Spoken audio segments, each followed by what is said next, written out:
সুযোগ পেলে জড়াই তালি। নামটা যেন কি?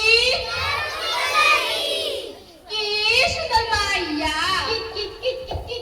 ও মাইয়া, তোমার নাম কি? আমার নাম ময়না। ও, তা আমি আবার শুনলাম গয়না। তা তোমার বাপ জানে নাম কি? জানে নাম হাফিজ আলী। কোথায় কোথায় মারি তালি, আমি চলি তাড়াতাড়ি। লোকটাকে বেশ সুবিধার মনে হচ্ছে না। চল সত্যি, আজ আমরা খেলবো না, চল বাড়ি চল। হ্যাঁ চল ঘরে যাই। ময়না, ও মা ময়না, কই গেলি রে? তোর সারাদিন শুধু খেলা আর খেলা। তোর বাপ জান সেই সকালে বেরিয়ে গেছিল একটা কাজের খুঁজে, এখনো আসেনি। ও ময়নার মা, কই গেলা? এই যে আমি এখানে। সারাদিন কত কাজ খুঁজলাম, কোথায় একটা কাজ পাইলাম না। তো এখন কি করবে? মহাজনের কাছ থেকে লাভের উপায় কিছু টাকা নিয়ে আসি। হ্যাঁ তাই করো। ও হাফিজ আলী, বাড়ি আসো না কি জি? এটাই ডাকে হে? না মামা, তোর মুজালি। কোথায় কোথায় মারি তালি, সুযোগ পেলে জড়াই তালি। নামটা যেন কি? বুঝছেন? হ্যাঁ বুঝছি। তা তোমার মাইয়া বিয়া দিবা না? আমার মাইয়া তো ক্লাস 7 এ পড়ে, তো ছোটবেলা কেমনে বিয়ে দিমু? ক্লাস 7 এ পড়ে তো কি হয়েছে? তোমার মাইয়াকে জজ ব্যারিস্টার হইব। তাহলে আমার বউর লাগা কথা কই। দান কথা কই আসে। ময়নার মা, ও ময়নার মা, কই গেলা? এই যে আমি এখানে। ময়নার মা, ময়নার জন্য ভালো প্রস্তাব নিয়েছে, পাত্রটি খুব ভালো। কি বলো তুমি? আমার মাইয়া তো কেবল ক্লাস 7 এ পড়ে। 7 এ পড়ে তো কি হয়েছে? গরিব মানুষ, এত পড়ালেখা করাইতে পারবো না, পাত্র ভালো, বিয়েটা দিয়ে দে। হ্যাঁ, তোমার যা ভালো লাগে তাই করো। ঘটক সাহেব, ও ঘটক সাহেব, আমরা সব রাজি। আপনারা সব রাজি হইলে আমার আর রইল কি? তোমার রইল 5,000 টাকা। তাহলে তো আমি মহা খুশি। নামটা যেন কি? আমি চলি তাড়াতাড়ি। ও মা ময়না, কোন গেলি রে? আসছি মা, আমায় ডাকছো মা? হে মা, শুনো মা ময়না, তোমার বাপজান তোমার জন্য একটা ভালো পাত্র দেখেছে। কি বলছো মা? আমি এখন বিয়ে করতে চাই না মা। শুনবা ময়না, ছেলেটা খুবই মিষ্টি, তুই বিয়েটা করে নে। মা, আমি এখন বিয়ে করতে পারবো না মা। ময়নার মা, ময়না কি রাজি হলো? না, ময়না তো রাজি হচ্ছে না। গরিব মানুষ, এত পড়ালেখা করাইতে পারবো না, পাত্র ভালো, বিয়েটা করে নে। বাবা, আমি তোমার পায়ে ধরি বাবা, আমাকে বিয়ে দিও না বাবা। চুপ, এই বিয়ে তোমাকে করতেই হবে। ময়নার মা, তুমি ময়নাকে বুঝাও, আমি আসছি। শুনবা ময়না, তুই রাজি হয়ে যা। গরিব মানুষ তো, দুবেলা দুমুঠো খেতে পারি না। ছেলেটা খুবই মিষ্টি, তুই রাজি হয়ে যা মা। না মা, আমি এখন বিয়ে করতে চাই না মা। শুনবা ময়না, তুই রাজি হয়ে যা, তোকে আমি বুঝকে খাওয়াবো। না মা, আমি আর বিয়ে করতে চাই না। হে আল্লাহ, এই বিপদে কেউ কি নেই যে আমাকে রক্ষা করবে? হে আল্লাহ, আমাকে রক্ষা করো, রক্ষা করো। ও ইয়াসিন আলী, বাড়ি আসো নাকি? কোথায় কোথায় মারি তালি, সুযোগ পেলে জড়াই তালি। নামটা যেন কি? বুঝছেন? হ্যাঁ বুঝছি। তা তোমার ফুলের বিয়া দিবা না? দিমু তো, অবশ্যই দিমু। মাইয়া তো দেখছি, মাশাআল্লাহ, ফুলের নায়িকার মতো। তাহলে আমি আমার ছেলেকে ডাকবো। ডেস্কি আলী, ও ডেস্কি আলী, বাবা কই রে? একটু এদিকে আয় তো। বাবা, মা ডাকছে। হ্যাঁ ডাকছি, তোর জন্য একটি পত্র দেখেছি। কি বলছো বাবা, আমার কি বিয়ে হবে? হ্যাঁ বাবা, বিয়ে দেবো তোকে। কি মজা, কি মজা, আমি বিয়ে করবো। কি না দেখছি বাবা, আমি তোকে বিয়ে দেবো, চিন্তা করিস না। ঠিক আছে, যত খুশি হয়, আমরা সবাই রাজি। আপনারা সবাই রাজি হইলে আমার আর রইল কি? তোমার রইল 5,000 টাকা। তাহলে তো আমি মহা খুশি। নামটা যেন কি? আমি চলি তাড়াতাড়ি। আর ময়না কয়েকদিন থেকে স্কুলে আসছে না কেন? আমিও তাই ভাবছি, ও কদিন থেকে স্কুলে আসছে না কেন? চল আমরা ওর বাড়ি গিয়ে দেখি। এখনো সময় আছে। ময়না, ও ময়না, কি ব্যাপার? কয়দিন থেকে স্কুলে যাচ্ছিস না কেন? জানিস রে, আমার বাবা না আমার বিয়ে ঠিক করেছে রে। এ হতে পারে না ময়না, তোর বাবা তোর বিয়ে ঠিক করে ফেলেছে। তুই চিন্তা করিস না, দরকার হলে আমরা নারী কল্যাণ সমিতিকে জানাবো, আর না হলে আমরা স্কুলের হেডমাস্টারকে জানাবো। যাই করে হোক তোর বিয়ে আমরা আটকাবোই ময়না। তোমরা কিছু কর রে। কি বলছিস ময়না? তোর বাবা তোর বিয়ে ঠিক করেছে? তুই তো কেবল ক্লাস 7 এ পড়িস, এখনই তোর বাবা তোর বিয়ে দিয়ে দিচ্ছে। ফোন করে না হলে পুলিশ চিঠিমণিকে জানাবো। তুই চিন্তা করিস না ময়না বন্ধু আমার, আবার আসবো আমরা। তোরা কিছু কর রে, আমার খুব কষ্ট হচ্ছে রে। আমরা আবার আসবো। হে আল্লাহ, এই বিপদে যে কেউ কি নেই যে আমাকে রক্ষা করবে। হে আল্লাহ, আমাকে রক্ষা করো, রক্ষা করো। ও ময়নার বাপ, কই গেলা? এই যে আমি, কিছু কইছো? হ্যাঁ কইছি। মানুষ সব ঠিক মতো দাওয়াত দিছে তো? গরিব মানুষ, এত দাওয়াত দিতে পারি না, শুধু আত্মীয় স্বজনের মাঝে দিয়ে আসছি। বাড়ি থেকে তো চলো, ওইদিকে খাওয়া দাওয়া হচ্ছে, একটু করে দেখে আসি। সাজনি সাজো কন্যা লো, বিয়ার সাজনি সাজো কন্যা লো। খাচ্ছিস না কেন? ভালো লাগছে না রে। এই দিনে ভালো না লাগলে কি হয়? চল সখী, এ বাড়ি বলে মনেই হচ্ছে না, একটু নাচ গান করি। হ্যাঁ চল।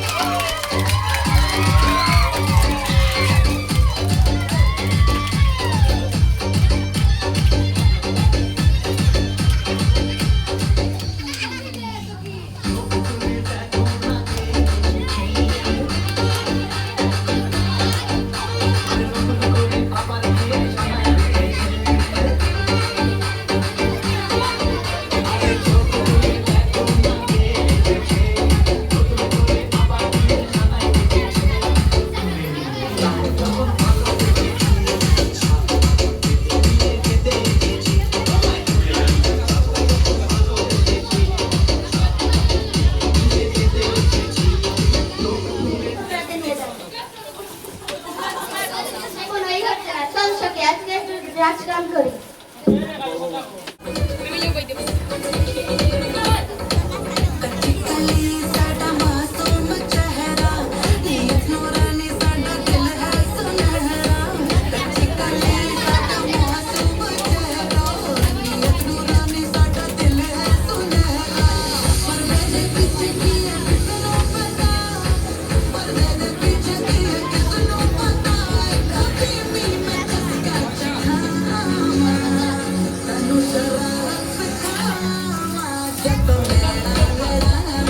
বন্ধু, এবার তোকে গোসল করাতে নিয়ে যায়।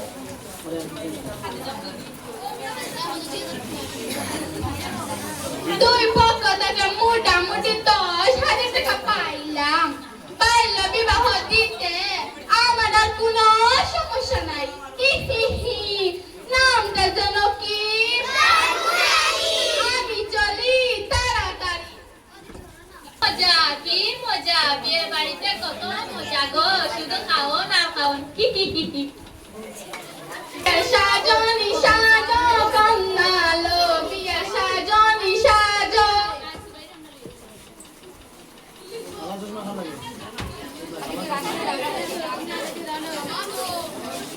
হ্যাঁ নিয়ে আসিনি, এমনি বিয়ে পড়িয়ে দে। আপনি কাটটা দিন। এসব কার্ডটা নিয়ে আসিনি, এমনি বিয়ে পড়িয়ে দে। না না, আমি পারবো না, আপনার বিয়ে পড়াই দিন। আরে যান যান, আপনার মতন কাজে আমাদের লাগবে না। এই গ্রামে কি আর আপনার ছাড়া আর কেউ কাজী নেই? যান যান।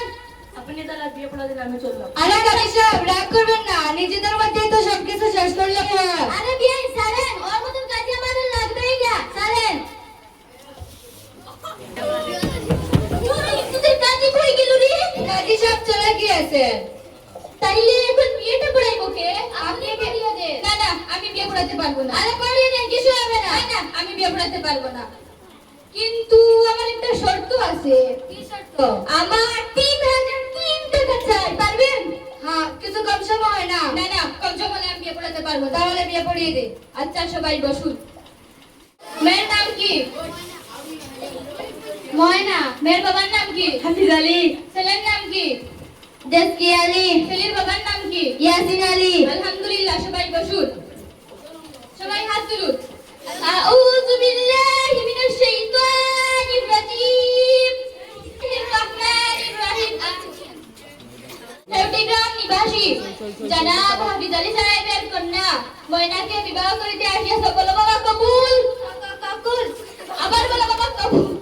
কাকুল, আবার বলো কবুল। কাকুল।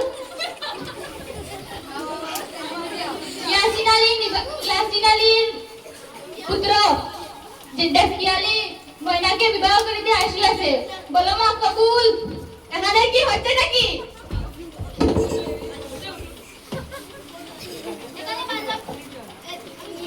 এখানে বাল্য বিবাহ হচ্ছে, আপনি কি দেখতে পাচ্ছেন না? আপনারা কি জানেন না বাল্য বিবাহ কত বড় অপরাধ? এখানে ঘটক কে?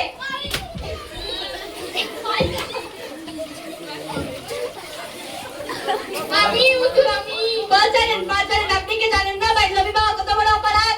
আমি জানি তো, আমি শুধু বলতে আইছি তোমার ফুলে বিয়া দিবা নাকি দিবা না। আমি জানি না হুজুর, আমাকে মাফ করেন হুজুর, মাফ। কনস্টেবল,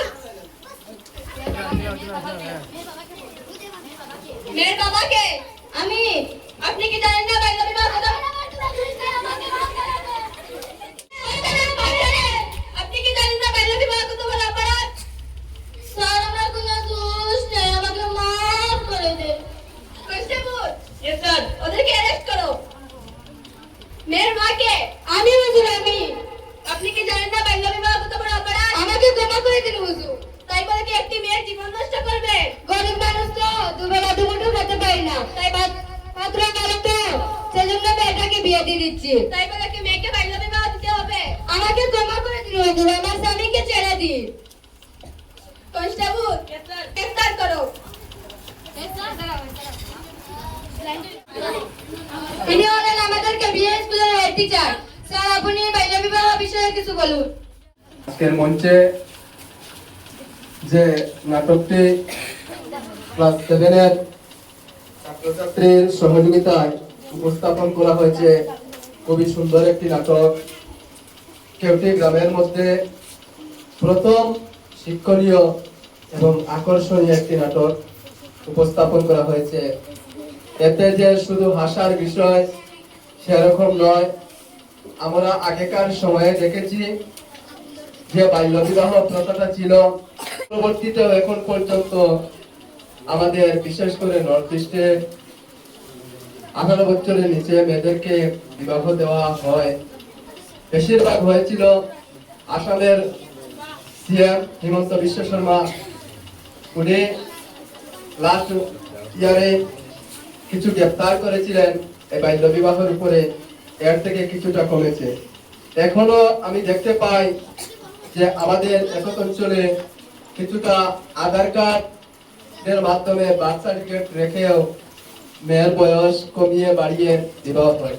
অ্যাকচুয়ালি বাল্য বিবাহ একটি মহাপাপ, কারণ যে কোনো একটা মেয়ে পূর্ণাঙ্গ, ওর মধ্যে স্বাধীনতা আছে পূর্ণাঙ্গ শিক্ষা অর্জনের। তাই আমরা প্রত্যেক ফ্যামিলিতে কি করি, বাচ্চার মতামত জেনে আমরা কি করি, ভালো ছেলে পেয়ে আমরা বিবাহ দিয়ে দেই। তো এটা ওর স্বাধীনতা আছে। একটা বাচ্চা জন্মের পরে মা বাবাকে শিক্ষা দান করবেন, ওকে লালন পালন করবেন, ওটা ওদের অধিকার। আর বাচ্চাদের কর্তব্য হচ্ছে মা বাবাকে সেবা করা। তো এই বাল্য বিবাহের পরে অনেক ধরনের প্রবলেম হতে পারে। এখানে বাচ্চারা অনেক ছোটখাটো আছে, কারণ বিবাহের পরে আমরা সবাই এই সমাজে সবচেয়ে কম বয়সী পাত্রী খুঁজাই, কিন্তু বিবাহের পরে সেই পাত্রী গিয়ে শ্বশুর শাশুড়ি স্বামী সহ সবাইকে মেনটেন করতে হয়। তাতে দেখা যায় অনেক ধরনের প্রবলেম ব্যাঘাত ঘটে। তারপরে আবার তালাক সিস্টেম, সেটা প্রথা শুরু হয়ে যায়। তো এইরকম গিয়ে একজন নারীর অনেকটা কষ্ট হয়। আজকে তালাকের পর যদি একটা মেয়ে স্বাবলম্বী শিক্ষিত থাকে, তাহলে সে নিজের থেকে যে কোনো কাজ করে খেতে পারবে। আর যদি 7-8 পড়ুয়া একটা মেয়েকে দেওয়া হয় তাহলে সে তার ভবিষ্যৎ কতদূর পর্যন্ত দেখতে পারবে না।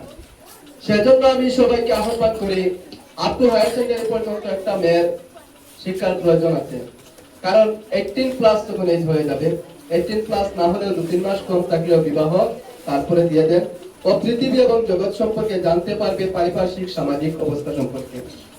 তারপরে আরো সমস্যা আছে যেগুলা পুঙ্খানুপুঙ্খভাবে তুলে ধরা যাচ্ছে না, সময় স্বল্প আছে। তারপরে এখানে অনেক ছোট বাচ্চারা আছে।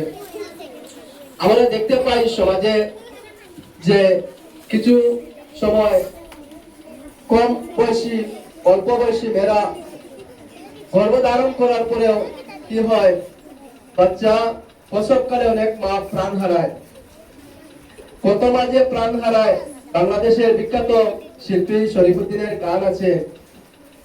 তো এইরকম আমরা দেখতে পাই। তারপরে ওদের আরো বিভিন্ন ধরনের সমস্যা আছে। তাই আমরা একজন মানুষ পরিপূর্ণ হওয়া দরকার এবং সামাজিকভাবে সুষ্ঠুভাবে চলার জন্য ওকে সুন্দরভাবে শিক্ষিত হওয়া দরকার, যাতে পরবর্তী সময়ে ও সব ধরনের সবকিছু খাপ খাইয়ে আগ বাড়িয়ে সমাজের সবকিছু মেনটেন করে চলতে পারে এবং নিজের থেকে স্বাবলম্বী হয়ে গড়ে উঠতে পারে, যাতে ওকে কোনোদিন সামাজিক সমস্যার জন্য এই তালাক প্রথা বা ডিভোর্সে একজন নারী হিসাবে সমাজে কলঙ্কিত হতে না হয়। ধন্যবাদ। এই বলে আজকের এই নাটকের সমাপ্তি এখানে শেষ করলাম।